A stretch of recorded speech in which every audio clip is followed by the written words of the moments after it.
All right, let's talk about a personality type you've almost definitely seen online, even if you didn't have a name for it. We're calling it the hashtag hero. And we're going to start with a pretty wild idea. Think about the most charitable, most inspiring person on your social media feed. Now, what if they're actually hiding a really toxic side? So who is this person? Let's paint a picture of the hashtag hero. You know exactly who I'm talking about, right? Their entire feed, Instagram, Facebook, you name it, is just this perfect highlight reel of them helping other people.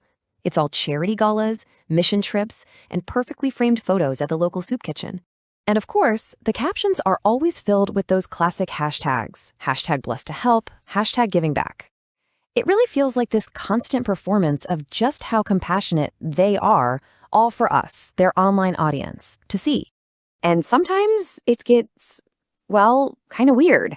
The source material for this actually pointed out a jarring example of someone posting hashtag hurricane goals while on a relief trip.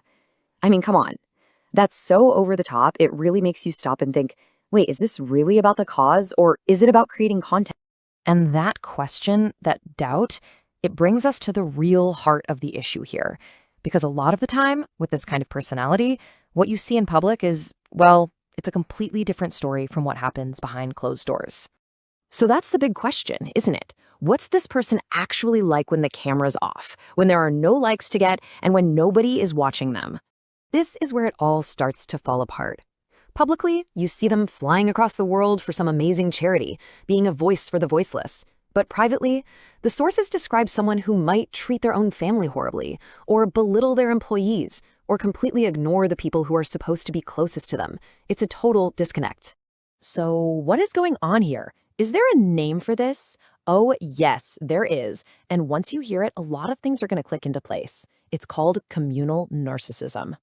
It's basically narcissism with a really clever disguise. See, the core needs are exactly the same. They have this huge sense of self-importance and a desperate, bottomless need for admiration. But instead of bragging about money or power, the communal narcissist gets their fix by convincing everyone they're the most helpful, the most caring, the most selfless person around. Their power comes from being seen as a savior. So what's really going on in their head? Now, look, it's important to say not everyone who posts about their charity work is a narcissist. Of course not. But for the communal narcissist, the motivation is completely different.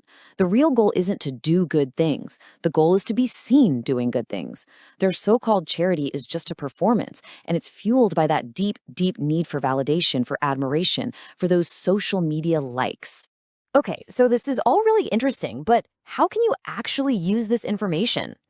Let's talk about the most practical thing you can take away from all this: how to spot this behavior out in the wild. This is the million-dollar question, right? With so much virtue signaling happening online, how can you tell the difference between people who are genuinely trying to help and the people who are just putting on a show? Well, what's the tell? According to the sources, it all comes down to one incredibly simple test. Forget about how they act when the camera's on. The real test is how they treat people they think have less power than them. Just watch. Watch how they talk to a waiter, or a junior employee, or the janitor. A truly kind person is kind to everyone, not just the people they're trying to impress. And all of this really leads us to one final big idea: a reflection on what this all means for us today. You know, when every single good deed can be instantly broadcast for social points, you have to ask yourself this question. It kind of forces us to wonder, maybe true altruism is what you do when no one is watching, when there's no camera, no hashtag, and absolutely nothing to gain except for the simple act of helping someone else. It's definitely something to think about.